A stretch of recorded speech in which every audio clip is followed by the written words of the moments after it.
Good afternoon, everybody. Just sitting here trying to organize my the news clips that I'm going to post up here on uh, my latest news report. There's been so much happening since yesterday with this little boy shooting up this school in Georgia. He said he was 14 years old. What is it? Winder, Georgia, or Winder, Georgia? He's 14 years old, and he shot and killed, I think, 2 teachers and 2 students. School ain't even got in good enough, and then this stuff is already happening. But they're going to try him as an adult, and at 14, being tried as an adult, I'm trying to think, does Georgia have the death penalty? They probably wouldn't put him to death anyway, or even if they did give him the death penalty, it would probably be appealed and overturned because he's under the age of 17. So still at 14 and being tried as an adult, and you've killed 4 people and injured, I think they said 9 others. 14 years old, he's going to spend the rest of his life in prison. If he doesn't, he's going to spend the rest of his life in prison. I don't even want to think about if anything happens to him or he does something to himself. But it's a traumatic. This is just it's traumatizing for the nation to be exposed to this type of evil. Not only is it triple traumatizing, or even more traumatizing to the students and the staff that had firsthand witness accounts of something like this, but it's just traumatizing to us as, just on the outside looking in, to know that these type of things happen, that you can't even send your children to school or go to work at a school, or it's just even, it's like you're not even safe to do the most random casual things anymore. You can't ride the subway, you can't go to school, you can't go to the shopping store. They shoot up your wall. It's just so much evil going on in the world now. Gosh, man, you gotta stay prayed up the minute you walk up out that door, for yourself and your loved ones. What else is on here? The young lady in Uganda, she was just came from competing in the Olympics. Young lady, and they said she's 33 years old. She lived in Kenya and bought a house and some land in Kenya because that's where, she trains, for her track meets or whatever. Her boyfriend, live-in boyfriend, I think they said he was a little older than her, about 41, 42, sets her on fire and burns 75% of her body. The neighbor said that he doused her with gasoline in front of her children. I think she had 2 kids, and just set her on fire because they were arguing over her house and her land. And he sets her on fire, burns her up. She lingers on and lives for a couple of days, and it was said that she passed away either today or yesterday from multiple organ failure. And they said he ended up suffering 30% of the burns on his body. But this is in Kenya. So the law enforcement in Kenya said they're going to handle that coward. They wrote it in a press release. We're going to handle this cowardice act. They said they're going to handle homeboy. So he's going to hate he did that. They're probably going to give him the death penalty. But that's why it's just, I just don't agree with the woman moving a man into her house in a relationship. First of all, they weren't married, and she moved this man into her home, and they got into an argument over her property, and he ended up doing this to her, murdering her over her property. And now her kids, they don't have a mother anymore. It's just sad. That's why I say a woman shouldn't be the breadwinner in a relationship. Men are supposed to be providers. And anytime a man and a woman get together First of all, you need to be married to him. But even in a marriage, a man and a woman get together, it's not biblical or godly for a woman to be the head of the household, the primary breadwinner. Men are supposed to be providers of that household. So that was a very sad situation, but he's going to hate he did that. He's in Kenya, and those African countries do not play. They will hurry up and hang you to death, or put you on the firing squad, or stone you. They don't mind issuing a death penalty. Okay, so what else we have here? Kim Jong-un has executed or ordered the execution of 30 of his former officials who he fired because he blamed them for dereliction of duty due to the flood that happened in North Korea in July. They're saying thousands of people, 4,000 people lost their lives, but North Korea is denying that. They're saying not that many people died, but South Korea is saying that 4,000 people died, and that's the reason why Kim Jong-un had those officials executed, or they're going to be executed. That's one thing about North Korea. They don't play. They will execute you over listening to the wrong music. So you go on a band website on the internet, they will execute you over in North Korea. They don't mind killing their citizens. But yeah, what else do we have?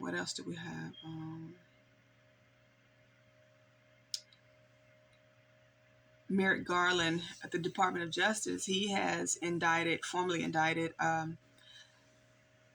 Yahya Sinwar, who is one of the masterminds behind the October 7th ambush. Well, he kicked off this whole war with Israel and Hamas. And so some Americans died in this war and are dying in this war with the recent American-Israeli hostage who was killed a couple of days ago. So the U.S. Department of Justice has formally indicted Yahya Sinwar and 3 or 4 others, but 3 of the people are already dead, so the indictment don't apply towards them. But Yahya Sinwar pretty much is now the modern day bin Laden. There's probably going to be $1 million bounty on him right about now. They said he's hiding out and disguising himself as a woman in order to elude capture right now. But yeah, he is the new Hamas leader, and they just indicted him. They indicted him yesterday, I think about the day before yesterday. Earlier this week, they indicted him. Let's see, what else do we have?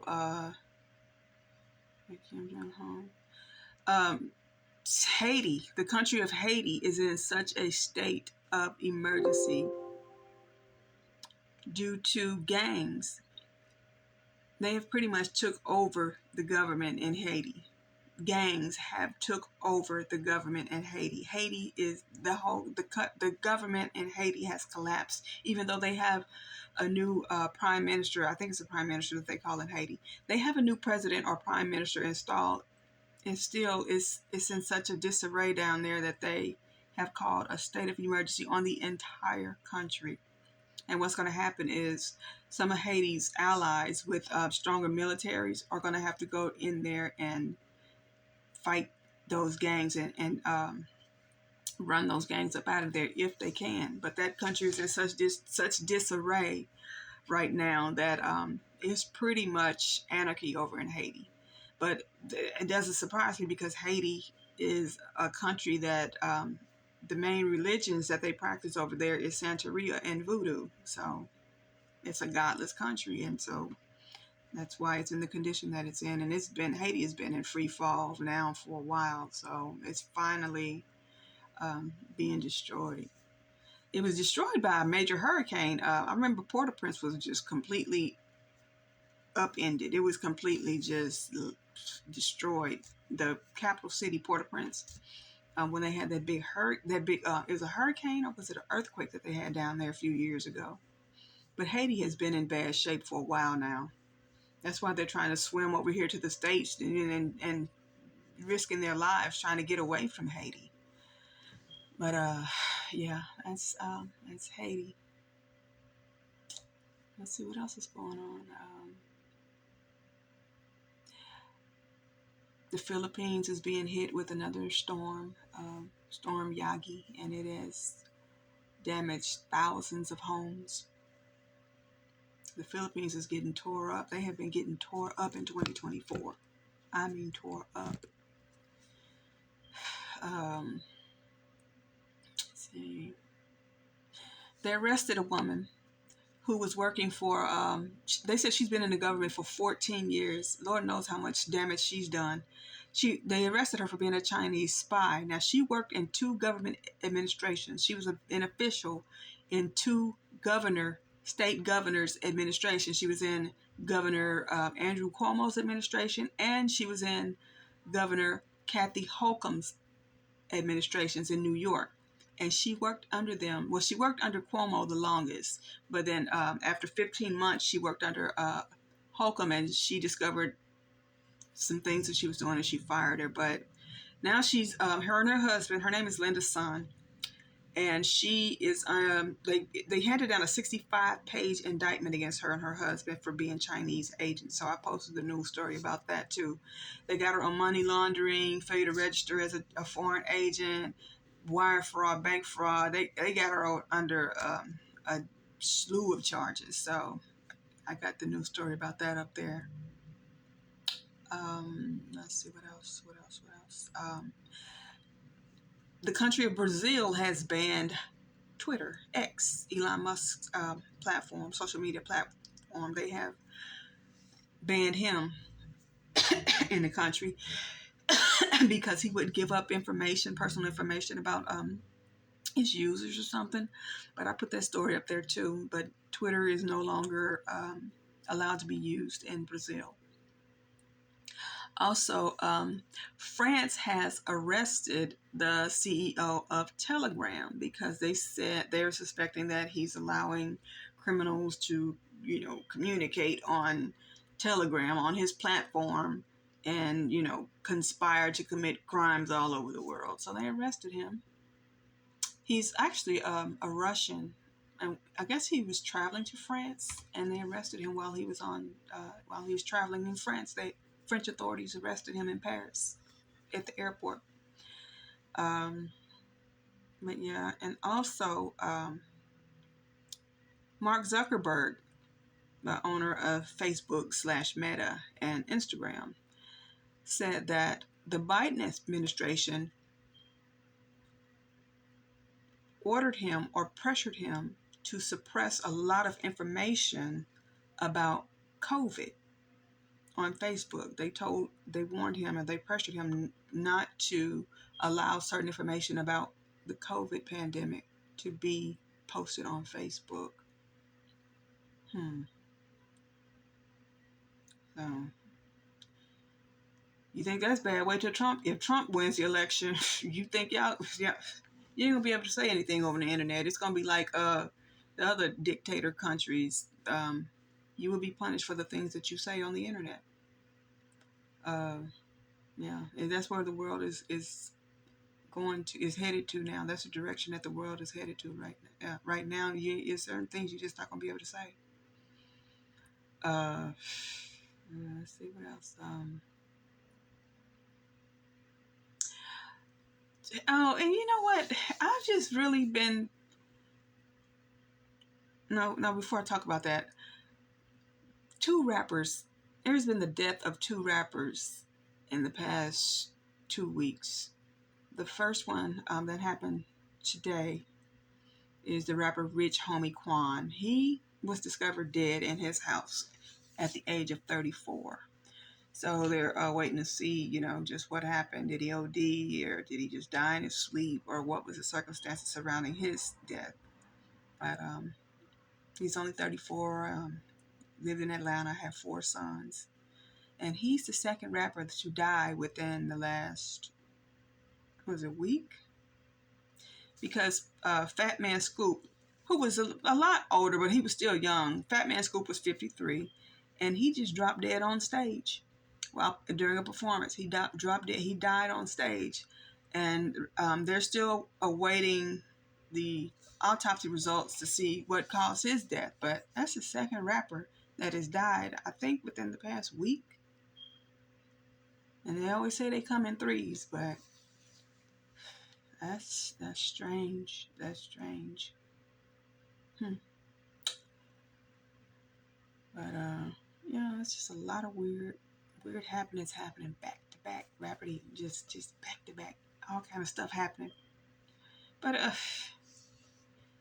this stuff about these people going to these places, venturing off to these places, and risking their lives, and the Bible talks about that, living recklessly and unnecessarily risking your life for it's thrill seeking, pretty much what it is, and it's like kind of like testing faith and testing God when you do things like that. But it's just, I find so many stories of people doing that. Okay, so the first story, no story, this is weird. The Coast Guard and the Navy had to rescue a woman out on a ship or a sailboat. They said it's described as a sailboat. It was her and her daughter, a pet cat, and a turtle. 965 miles off of the coast of Honolulu. What is she doing all the way out there with her baby, with a cat and a turtle? And the man who was navigating the sailboat, they found him dead. He was dead. So they are blessed that they were able to survive that. But what are you doing all the way out there? What are you doing all the way out there with that baby and a cat and a turtle? I just don't understand people's logic. What are you thinking? And then there's another case where another young lady, they called her an explorer, but she was an adventurer, in my opinion. They were on this Viking ship that's supposed to have been built or constructed like one of the old Viking ships, and they was on this Viking voyage. And this woman, I think they said she was in her 30s, ended up losing her life going on a Viking voyage. Why? But for why? What are you trying to recreate Viking voyage? What are you trying to do? What are you doing that for? I don't get it. I don't understand. I don't understand. But she ended up losing her life because the boat capsized in Norway. And then these people are still down there fooling with the Titanic. I don't know what it's going to take for them people to stop going down there trying to look at a wrecked boat. Over 100-year-old. When did it wreck? 1912. You are over there. They trying to go down to the bottom of the ocean to get artifacts off of a wrecked boat, a wrecked ship. For what? So you can show them off at a museum? I don't get it. I don't understand. But anyway, what they discovered down there was very interesting. It was a statue of a Greek goddess, false idol god, and it was buried down in there. The false goddess, Greek goddess Diana, and she's just buried down there in the sand. Been down there over 100 years. That statue just buried down in there, and they just discovered that. But why do they keep going down there? They risk their life to go down there to get some old stuff off of a shipwreck luxury line. I don't get it. I don't understand why they keep going down there risking their lives like that. But yeah, nobody died this time, fortunately, but they keep going down there. For some reason, they keep testing fate going down there. And they done turned up this statue. I don't even know if they got the statue up out there. I don't even know if they can go down there and get, because it's so deep down there. I think they might have just sent cameras down there to and saw it. Because I don't know if they even got the equipment or the capability to even go down there and retrieve the statue. I don't know. But I don't understand it. Why do you keep going? Because y'all behind out from down the ocean. Oh, and another, I forgot that before I forget. Elon Musk, another SpaceX spacecraft blew up today or yesterday. Another one bites the dust, blew up. That should be his clue. That should be his hint. You ain't supposed to be in outer space. You are not God. You were not given permission. No man was given permission to be up in outer space. That's like the modern day Tower of Babel. They keep trying to go places that they don't belong and that they don't have permission. They didn't have permission to go. But a lot of them don't believe in God anyway, so they feel like I can go anywhere. I'm the richest man in the world. I can go anywhere I want. A lot of them, they just don't believe in God. A lot of them, they just live by the day and where the day takes them. So that's why they think that they can go up there. But another one, and I ain't no telling how much they spent on that aircraft, that spacecraft, but it blew up. So they don't listen. I don't know what it's going to take. But, yeah. Did I talk about, I talked about Yahya Sinwar already. I'm going to hold off on posting about Ukraine and Russia and Israel and Hamas, because it'd be so much happening so fast and so rapidly, because they just striking, exchanging, striking, and every time you turn around, 35 getting killed, 42 getting killed, 51 getting killed, 200 injured, 300 injured. It's just, the war is just heating up so fast, and there's so many news stories coming out just so rapidly, because it's about to go nuclear. So I think I'm going to start making separate videos for those news clips. But yeah, it's just crazy out here, y'all, man. I'm telling you. Oh, and speaking of another person that ain't got no business, that died going somewhere they ain't got no business. An Audi executive, Fabrizio Longo, died after he fell, they said, 10,000 feet off of a mountain, hiking a mountain. He was hiking a mountain because they said he was an avid mountain climber, and he fell, I think it was 10,000 feet from that mountain, lost his footing, and he fell. He was an executive for Audi. Then there's another man, went on some type of hiking trip with his coworkers, with 15 of his coworkers, and he ended up lagging behind, and they left him, and they went on ahead and they completed their hike and then came back down. But he got lost from the group. They left him up there. Okay?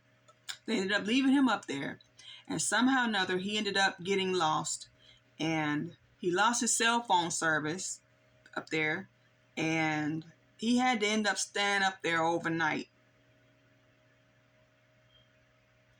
Luckily, he was able to be rescued. So, I don't know what it's going to take. They need to stay there behind that from down the mountains.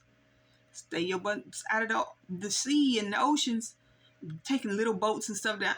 Why would you do that? Why? I just don't understand. I don't get it. Haiti has expanded its state of emergency to the entire country in response to escalating violence from armed gangs that have taken control of large parts of the capital, Port-au-Prince, and are attempting to spread into other regions. The situation has led to widespread displacement, with nearly 580,000 people forced to flee their homes and close to 5 million facing severe hunger. The expansion of the emergency comes ahead of U.S. Secretary of State Antony Blinken's visit to Haiti, where he will meet Prime Minister Gary Conille to discuss steps for restoring order and advancing the country's democratic transition. Conille's government, which was formed 3 months ago, has been struggling to contain the violence and restore stability.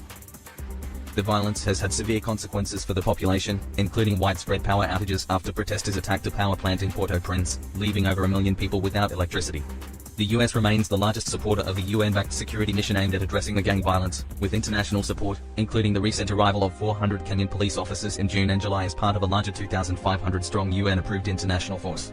Despite these efforts, the conflict has intensified, leading to further instability in the country.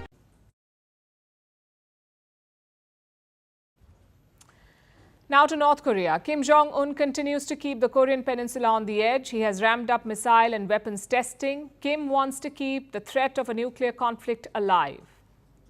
And back home, he's been cracking down on his officials. Last month, devastating floods killed thousands of people in North Korea. They were caused by record-breaking rainfall and possibly triggered by climate change. But Kim Jong-un is blaming his officials for these floods. In fact, he's held 30 of them responsible for the disaster, and he executed all of them. Our next report tells you more. It's a story straight out of The Dictator. In July, North Korea was hit by massive floods on its western borders.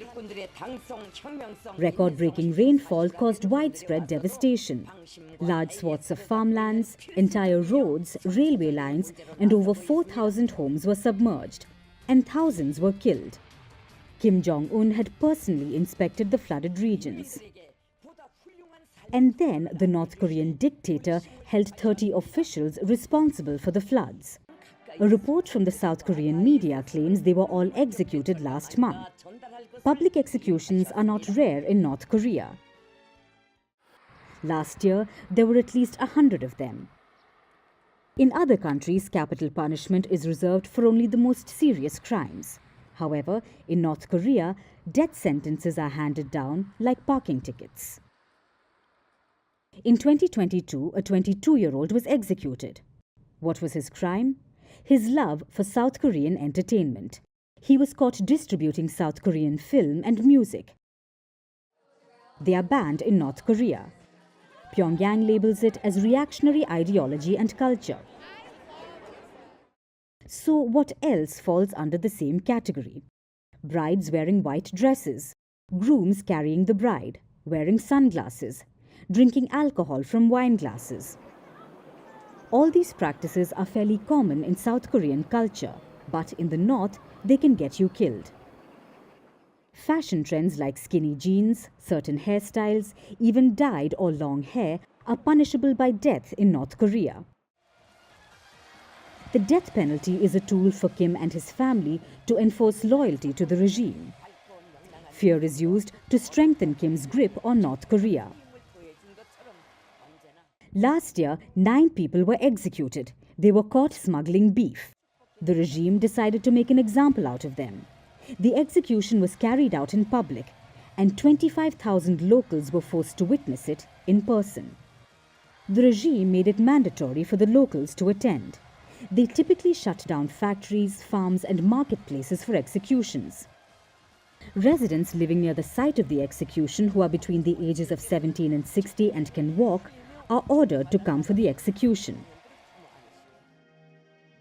This is not new for North Korea. Kim Jong-un's father and grandfather also used these tactics when they were in power. Kim is simply extending the scope of the death penalty. Now, even climate change can get you executed in the Hermit Kingdom. Single file line down this aisle right here after this deputy. Hurry up now, come on, let's go. What the?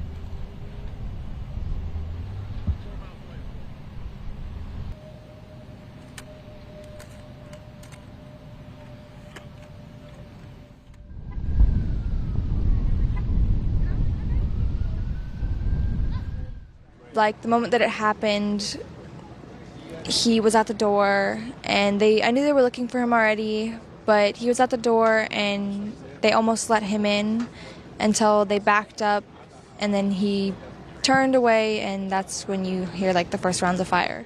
You kind of like, I don't know, I already kind of had a feeling it was gonna happen and it was him.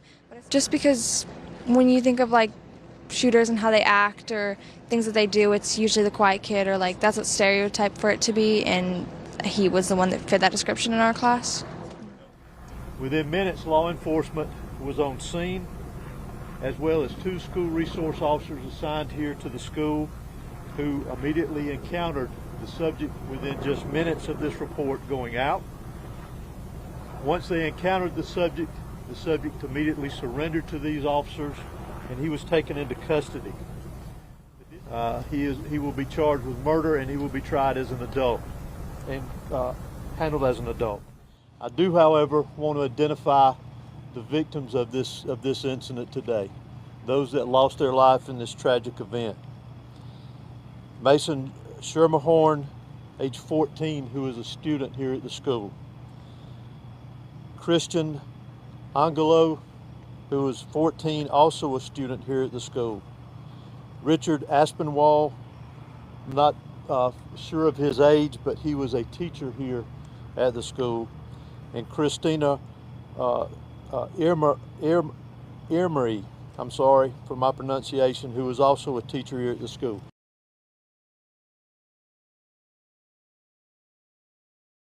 Former aide to two New York governors, including Kathy Hochul, is now charged as an agent for the Chinese government. The indictment alleges numerous crimes from money laundering to kickbacks and visa fraud. Let's get right to Good Day's Lizette Nunez. She is live outside the governor's Manhattan office on the east side with more. Lizette, good morning.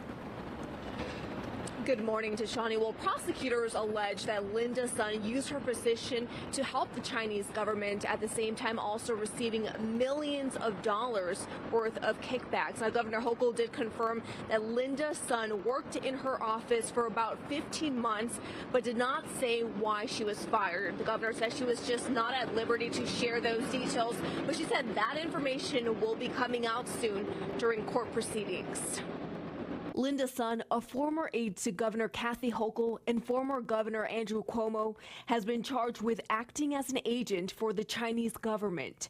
Sun is charged with failure to register as a foreign agent, visa fraud, alien smuggling, and money laundering conspiracy. Her husband, Chris Hu, a businessman, was also charged with money laundering conspiracy. Both pleaded not guilty in Brooklyn federal court. We think that these charges are disappointing, that they are the product of an overly aggressive investigation. Prosecutors believe Sun acted as a Chinese agent to advance the communist agenda while she worked as deputy chief of staff to Governor Hochul.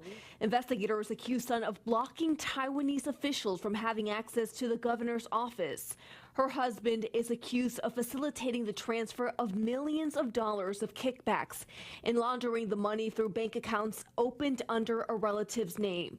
Prosecutors believe the money was used to purchase the couple's $4.1 million Manhasset home, a $2.1 million condo in Hawaii, and a 2024 Ferrari. According to the indictment, among the other benefits received included tickets to events and salted ducks, which prosecutors say went to Sun's parents from a Chinese consulate official's private chef. The couple's Manhasset home was raided by the FBI in July. I'm furious and I'm outraged and absolutely shocked at how brazen her behavior was. It was a betrayal of trust, the trust of government, the trust of the people.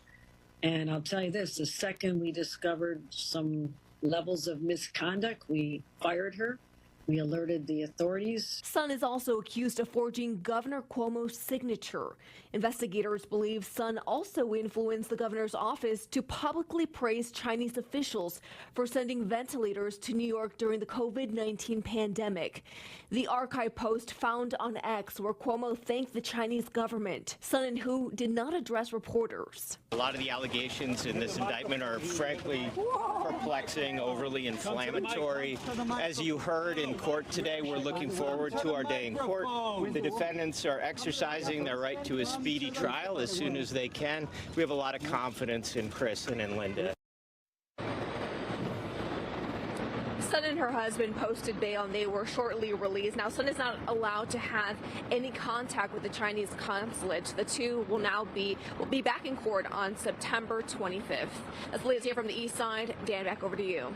Tracking it, Lizette. Thank you very much. The Ugandan marathon runner Rebecca Cheptegei has died 4 days after being set on fire in an alleged attack by her boyfriend. The Olympic athlete was reportedly doused with petrol at her home in western Kenya, where she'd been training. Cheptegei, who was 33, sustained burns on more than 70% of her body. Boyfriend was also injured. There are concerns about the increasing cases of violence against female athletes in Kenya, some of which have resulted in death. Let's go live now to Nairobi. Our Africa sports correspondent, Celestine Corone. Celestine, just bring us up to date with what we know here. Well, Louise, doctors treating Rebecca Cheptegei have told local media that the 33-year-old died after she suffered organ failure as a result of the extensive burns she suffered in that attack on Sunday. Doctors had said that her burn percentage was at 80%, and she had been in critical condition since arriving in hospital on Monday.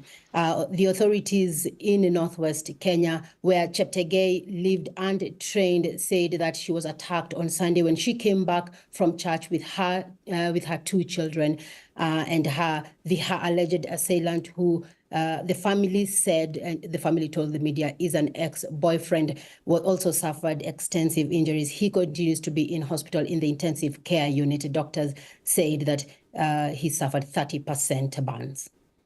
And Celestine, just remind us about her running career. Well, Cheptegei started competing in athletics in 2010. She first represented Uganda as an under-20 athlete in the World Cross Country Championships. And in the recent years, she has competed in high-profile competitions as well. Last year, she was at a marathon team in the World Championships, and this year she competed in the Paris Olympics, where she finished 44th. But she really did achieve success in the mountain and trail running competitions, winning the inaugural medal, the inaugural event gold medal back in 2022. So she was an athlete who, while she may have been Ugandan, she chose to come and live and train in Kenya, in Iten specifically. And this is an area in this country which is known to produce so many top distance runner, the likes of David Rudisha has lived and trained there. So really, really tragic for also Kenyan athletes who really knew her. I've been speaking to some this morning, and they all talk about an athlete they really found to be very affable. She was very nice, very easy to deal with as well. Okay, Celestine, thank you for that. An American woman, Carla Dana, 29, from Florida, has tragically died after the replica Viking ship she was aboard capsized in rough seas off the coast of Norway. The incident occurred on August 27, 2024, during an expedition from the Faroe Islands to Norway, involving 6 people on board the Nadoda.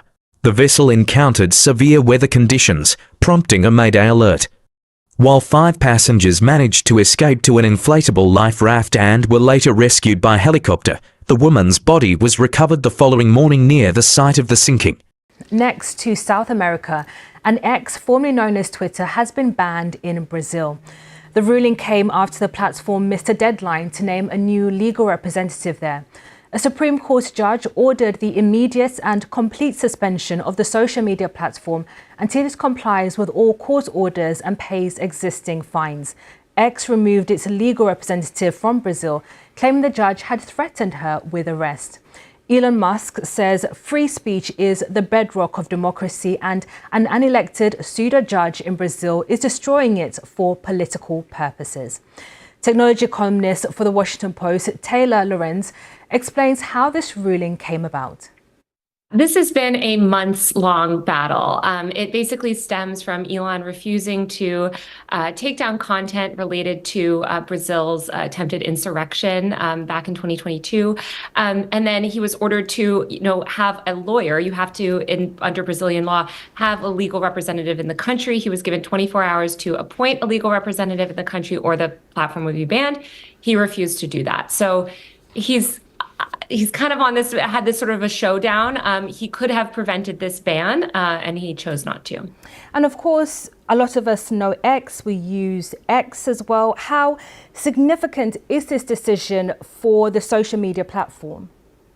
This is an incredibly significant moment for X. I mean, Brazil is one of the top it's one of the top most used countries.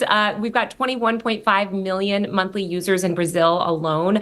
Brazil also plays a really crucial part of sort of pop culture standom. You saw a lot of big celebrity accounts are located in Brazil, journalists, big names that people follow for news and information. So cutting this off really with very short notice is going to have a significant effect. Yes, and the question is, what does it mean for users in Brazil? I was just reading that anyone who tries to access X illegally there could be fined $9,000 a day. So how will it impact people in Brazil? Yeah, they've said that people using a VPN to essentially try and circumvent this ban will be fined. This is kind of a scary precedent to set, but they really want to ensure that it's cut off. Users that I spoke to today that run big Stan accounts, celebrity-focused accounts, were saying that they're trying to push people onto other platforms. A lot of them are trying to exchange contact information and say goodbye. A bunch of these accounts are monetized, so you have people relying on the monetization that they're generating from these big Twitter accounts to pay their rent, to put food on the table. And so for that to go away overnight because Elon Musk, just decided sort of arbitrarily not to comply with this stuff is quite major. That was Taylor Lorenz of The Washington Post there.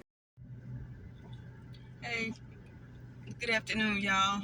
I was watching Sonya Massey. I saw the videotape that they uploaded on YouTube of Sonya Massey. They said it's like 16 hours before those police killed her. And they had the police body cam because they stood out there and they talked for her a good little while earlier that day. And Sonya Massey was clearly in a mental health, experiencing a mental health crisis. She was having a nervous breakdown because I think it's her sister or her aunt, whose house she was over, said that she had been crying the whole night the night before. And so she wasn't feeling better the next day, and she went into a meltdown. The woman was clearly having a nervous breakdown. And the police that came out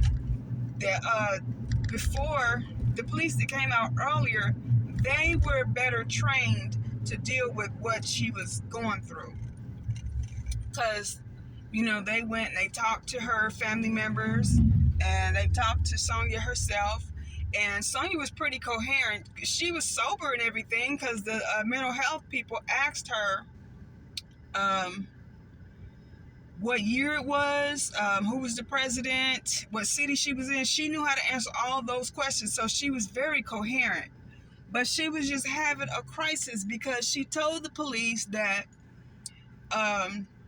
she was not at her house. Her house was around the corner or not too far from where she was.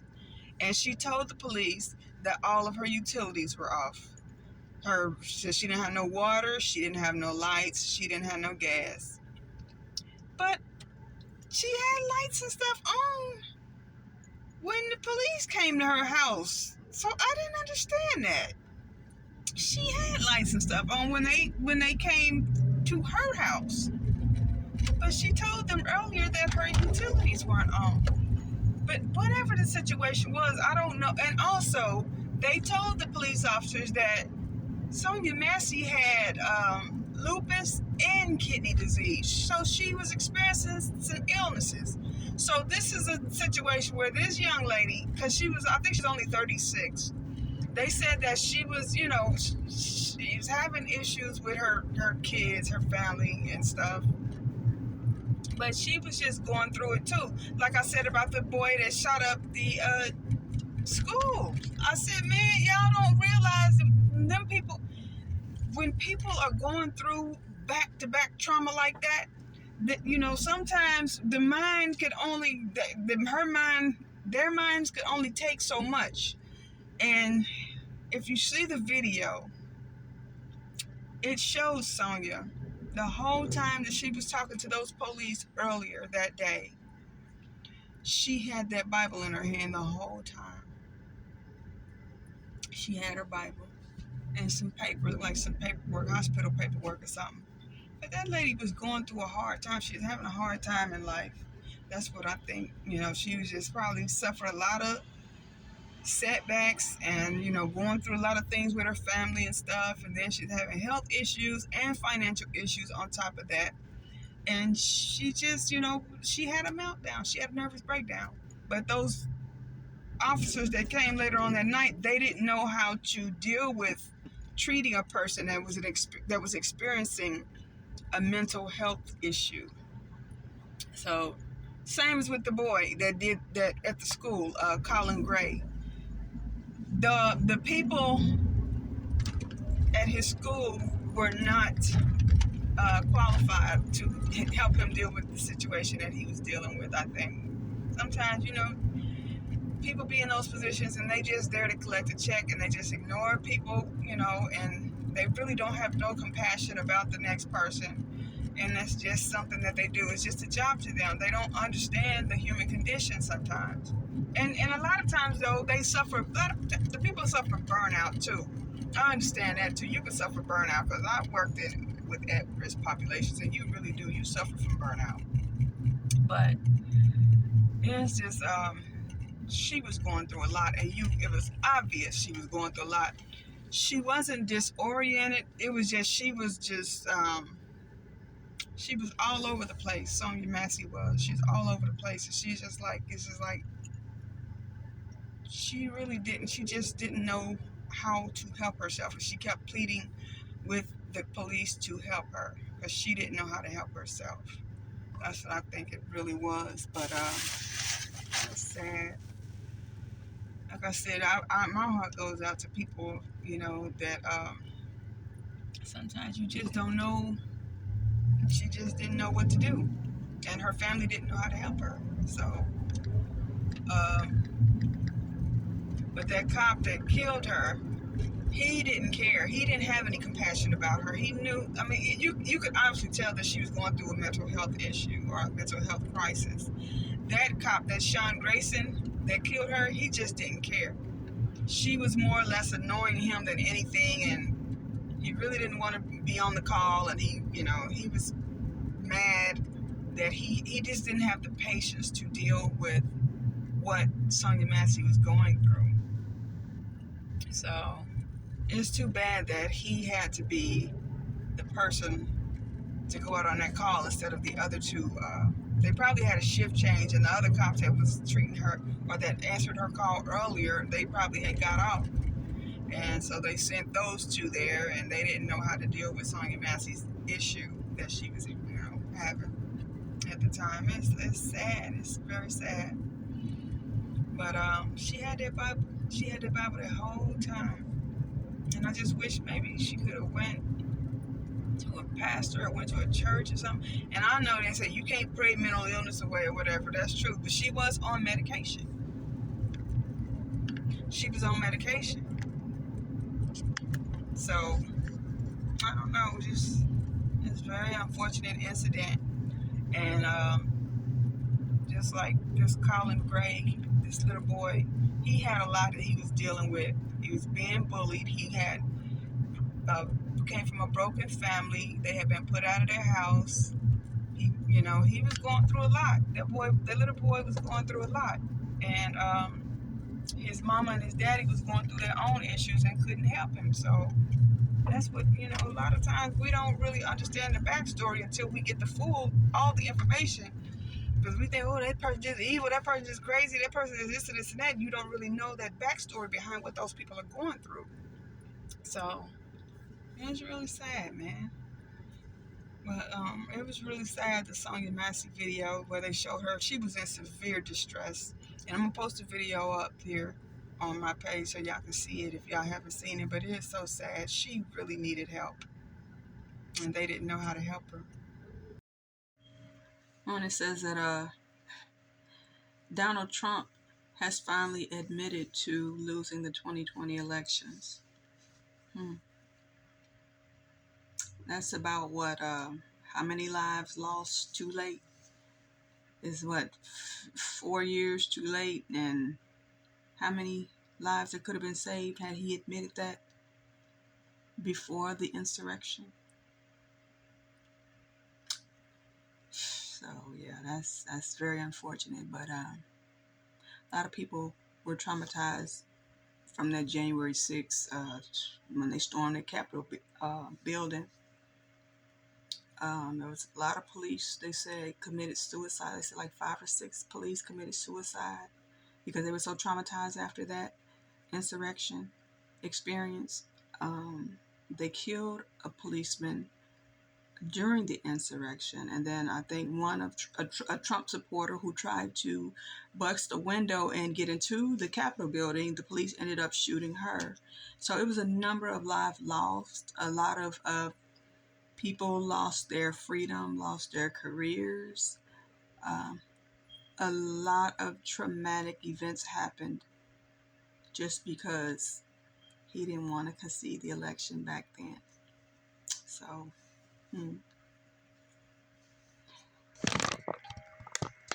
that's very unfortunate. But a lot of lives could have been saved had he admitted that back in 2020. Fabrizio Longo, Audi Italia's director, died in a mountain climbing accident at Cima Peier in the Adamello Mountains on Saturday. The 62-year-old, an experienced mountaineer, fell during a climb that involved steel cables and ladders. Rescue teams found his body about 700 feet down a gorge after being alerted by a fellow climber. The Adamello region, which saw fighting during World War I, features the Sentiero dei Fiori via Ferrata, a historic route with sections connecting Paradiso Pass to Corno di Lagascuro and from Cima Peier to Corno di Lagascuro. Longo, born in Rimini in 1962, began his career at Fiat in 1987 and joined Audi in 2012. He was dedicated to the conservation of the Adamello Mountains and advocated for environmental awareness. The International Ski and Snowboard Federation mourned his passing, highlighting his significant contributions to winter sports and expressing condolences to his family and Audi Italia.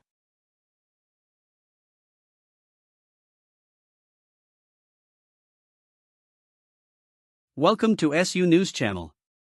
Fisher here, world's biggest goldfish called carrot dies aged 20 after shooting to fame for weighing as much as a Labrador.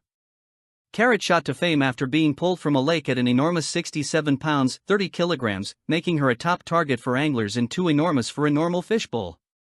Owners of the lake where she lived have now announced she has sadly passed away, aged 20, after famously being hooked by a Brit less than a month ago. Blue Water Lakes, in France, said Carrot died from natural causes and was not impacted by the string of hobbyists hoisting her from the water. But bosses have been quick to quell fans' tears by revealing the mega 4-foot fish has 2 children. The venue announced, "It is with great sadness that we have to report and announce the death of the carrot. To know it's gone has broken our soul, and we never want to see any of our stock pass, especially the carrot. But for every minus, there is a plus, as she has 2 little babies in here. One is a common carp weighing around 40 pounds, and the other is a little gem that's a tad smaller but has all the beauty of its predecessor. Once again, it's a sad day, and we hope all who caught the carrot cherish that moment. It was a very special fish." The gigantic orange specimen was actually a hybrid species of a leather carp and a koi carp, which are traditionally orange. Lee Parker, of Banbury in Oxford, said Carrot took off like an express train as he had to cling firmly to his rod when he landed her last month. He described how he was forced to dig his heels into the lake's bank to avoid being dragged into the water. After a near 10-minute tussle with her, he steered the goldfish into his landing net and hauled it onto the bank. After that, he waited and photographed her before slipping the goldfish safely back into the water to fight another day. A source said, "The fish made many anglers' dreams come true as it became a target for so many fishing in the lake, with many only visiting the venue to try and catch the famous carp." Just 2 years ago, British angler Andy Hackett caught Carrot, one of the world's biggest goldfish. Andy, then 42, spent 25 minutes reeling it in and was delighted when it tipped the scales at just under 5 stones. It was 30 pounds heavier than what was considered to be the world's biggest goldfish caught by Jason Fugate in Minnesota, U.S., in 2019. And it was more than double the size of a 30 pounds bright orange koi carp caught by Italian Raffaele Biagini in the south of France in 2010. Andy, a company director from Kidderminster, Works, caught his record breaker at the Blue Water Lakes where she would later die. Source, thesun.co.uk. Please like, share and subscribe. Thank you for watching. We're going to start with developing news. It's now day 4 in the search for a suspect accused of shooting multiple people on I-75 in Laurel County. Authorities say 32-year-old Joseph Couch allegedly shot 5 people in their vehicles on I-75 near exit 49 on Saturday before taking off into the woods. Authorities say he is considered to be armed and dangerous. As the manhunt for him continues, some school districts closed again for a second day as a precaution, including Laurel County Public Schools and Rockcastle County Schools. Now, joining us live now is ABC 36's Walker Simmons, who is over in Laurel County. Walker, can you give us the latest details? Hey, Doug, Lisa. Well, let's talk about the terrain where this is happening. I'm in London right now, here at the Laurel County Sheriff's Office, but just northbound on I-75 is exit 41. That's where authorities say the suspect, Joseph Couch, allegedly opened fire on traffic in that area and then fled into the wooded areas surrounding I-75. Now, I have a picture here. This is a map. If you can see that red line, that's I-75. The arrow pointing to that red circle in the middle, that's where exit 41 is. That's where authorities say this happened. Everywhere else on this map, all of the white surrounding that red line, that is a wooded terrain with some lakes as well as mountainous terrain. And if you're just driving south or northbound on I-75 within this area, you can see how difficult this terrain is. There's a lot of rocky hills and forests surrounding the area, not to mention Kentucky State Police making a post on social media showing aerial footage of that area and how vast that wooded and rocky terrain is. That's the area they're searching. So we were talking about this search effort as we're heading into day 4 now, and just the difficulties of this terrain for those authorities and first responders. That's why we're seeing Kentucky State Police along with Laurel County Sheriff's Office and multiple other agencies working and aiding in this manhunt. And we're here live in Laurel County all day following along with first responders as they continue this. We're going to continue to bring you the latest updates both on air and online at WTVQ.com. But for now, live in London, Walker Simmons, ABC 36 News Now. The community of Winder, Georgia, is mourning after last week's deadly school shooting. A vigil was held last night at Appalachian High School for the 2 students and the 2 teachers killed. It comes as we are learning new information about what happened. The alleged shooter's family says his mother tried to warn the school just before the shots were fired. Mark Strassman has more on the investigation. So fill our hearts with love tonight, Lord.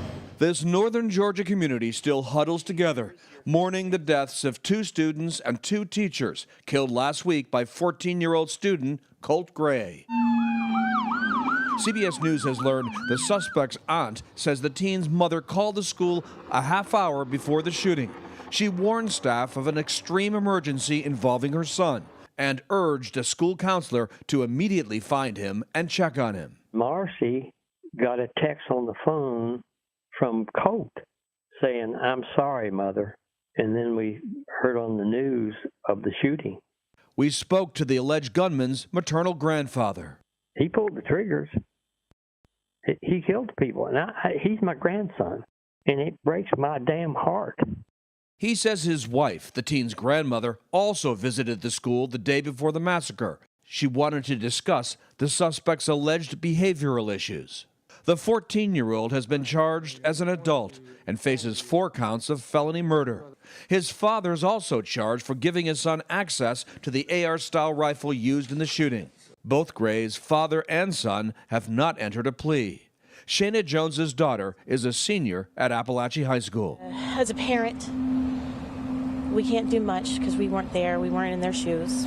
Seeing as many of the kids here makes me realize that they're gonna come back. They're resilient. You can really see and feel at these ongoing vigils that this community is still very much trying to recover from what happened last week. I want to talk about one other thing, Anne-Marie, and this is really striking to me. Since last Wednesday's shooting, there have been a number of school threats here in Georgia. At least a dozen kids and 1 adult arrested for making those threats, even after the horrific events that happened here at Appalachian High. unbelievable when you consider the amount of pain that people are in right now. I mean, this stuff is not a joke. I mean, it's good to know that people were arrested. But when I look at this case, it seems like a lot of things did go right. According to this grandfather, you know, the mom called the school and there would have been time. And as I understand it, school officials did try to act on her tip, her phone call. Yeah, it's hard to tell from a distance. Were there missed opportunities, or because there seemed to be a number of people in a number of ways who were trying, who sensed that something was wrong, right? And were trying to somehow give some storm warning that something terrible could be happening or was about to happen. The maternal grandfather, of course, says that his wife went to the school the day before to talk about her grandson's behavioral issues. Then the mother called into the school a half hour before to say, look, this is an extreme emergency that you're about to have here. But what happened, what the response was, what the follow-up was to that is again, from a distance, is kind of unclear. But clearly, what is clear, though, is that people knew something was up, right? People knew that all was not well, and they were trying to give some sense of a warning here. And of course, the real unanswered question is, okay, well, if everybody had a sense that the kid was troubled and it was getting worse, why did he still have access to that gun? Right. And that nobody has answered. Yeah, that definitely is the question. Mark, thank you very much. Just months before the 2024 election, Donald Trump has finally admitted that he did, in fact, lose the 2020 race to now President Joe Biden. I became president. Then the second time, I got millions more votes than I got the first time. So I was told if I got 63 million, which is what I got the first time, you would win. You can't not win. And I got millions of more votes than that, and lost by a whisker. Lost by a whisker. We should note, of course, that Donald Trump's lies about the 2020 election fueled the January 6th attack on the Capitol, as well as multiple state and federal indictments. Joining us now, Chief White House Correspondent for the New York Times, Peter Baker. Peter, always good to see you. So what do we make of this? Is this, I assume this was more of a slip of the tongue, and I doubt that Donald Trump is suddenly going to talk day in and day out about how he lost last time around. But also the fact that he's still obsessing about the 2020 election. Talk to us about the worries that some Republicans have that is going to turn off that thin slice of those undecided voters, those wobbly voters that he really needs to win this time around. Yeah, I mean, you're right, John, that it's probably a slip of the tongue. He hasn't suddenly come forward and acknowledged that this whole thing for 4 years, almost 4 years, has been a big, the big lie, to use a phrase I've read before. And I think that, but it reveals in some ways, perhaps, that he knows what it has been. That's the thing. It's always been a really interesting debate, right? Does he know it's a lie and he propagates it anyway, or does he live under some sort of a different reality in which he actually believes that he lost, that he won the election, it was stolen from him, even though there's zero evidence of that, and every body that has investigated it says it's not true. And it's really fascinating and kind of important. Do you want a president who lives in the world of reality, or who traffics in brazen lies, knowing that they're lies? He was told time and time again in 2020, after the election that he had lost, that there were no, in fact, evidence of massive fraud that would have changed the results. He says lost by a whisker. It's worth remembering it was 7 million votes nationally in the popular vote. It was much closer in a handful of battleground states, had tens of thousands of votes change in those specific states in those specific ways that could have flipped the election. And so in that sense, it was a close election. But you're right. I think a lot of Republicans want him to move on, and they don't want 2024 to be about 2020, because most voters don't want 2024 to be about 2020. They want it to be about 2024 and the years to come. There's a lot of important issues on the table. Yeah, precisely right. And we shouldn't be holding our breath for a delayed Donald Trump concession speech. Let's talk about the debate. Assuming the last few details are ironed out, it is less than a week away. It's this coming Tuesday in Philadelphia. What do we know of how the two candidates are preparing? Yeah, this is going to be a fascinating moment, perhaps the biggest moment we have left in the 60-some days until the election, a moment when tens of millions of people will be watching. So it's critical, I think, for both of these candidates. They're already playing the expectation game. Obviously, the last debate went badly for the Democrats, but resulted in a change in Canada that's gone well for them. They want to see Kamala Harris prove herself on a national stage, that she can stand up to Donald Trump, who's a big physical and metaphorical and political force. He is, he has a way of running roughshod over debate opponents, as we've seen over the last 8 years. Sometimes that has bounced against him, as it did against President Biden, then former Vice President Biden in the first debate in 2020. So both candidates, I think, are getting ready to try to find a way to get under the other one's skin. For Trump, it's most important to try to stop Kamala Harris's momentum. She has had a pretty good debut, and the question is, can she then now translate that into something more meaningful and sustained? Yeah, the Harris team saying that she'll kind of camp out in the Pittsburgh area this coming weekend, both campaigning and doing debate prep ahead of the debate itself. And Peter, lastly, just talk to us about the dynamic of Harris as that former prosecutor, standing across the stage from a convicted felon. How much do you think she'll lean into that dynamic? Oh, I think you'll hear that a lot, certainly from her campaign, almost certainly from her as well. It's a comparison they like. It's clean and relatively simple and easy to explain. It doesn't mean that Trump voters who think that the prosecutions against him have been illegitimate will change their mind, but it's aimed at those voters who don't like Trump but aren't necessarily sure yet about Kamala Harris. And so she's going to take that prosecutorial, instinct that she has. She's demonstrated it when she was a senator at hearings, and she's going to, no doubt, try to grill him about issues like this, and it'll be fascinating to watch. Chief White House correspondent for the New York Times, Peter Baker, thank you as always. We'll talk to you again shortly on Morning Joe.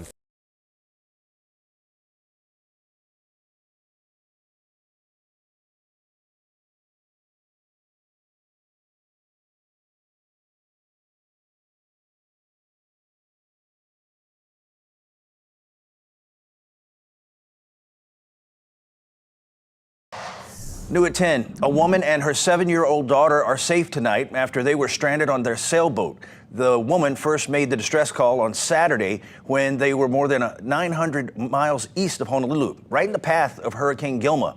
She also reported that a man on board had died. Now, the French flag sailboat, it was facing harsh conditions ahead of Hurricane Gilma. The Coast Guard and Navy were not able to safely rescue the two until Monday. They also rescued a cat and a tortoise from the boat. The Coast Guard says because of the weather conditions, they have not been able to recover the body of the man or the boat itself, which remains adrift. See, I told y'all the other day that these people, some of these militia groups, are laying in the cut. A lot of them, they own property and they be on these remote lands and farms and in these wooded areas, and they stockpiling weapons. They have these compounds and they're engaging in target practice, and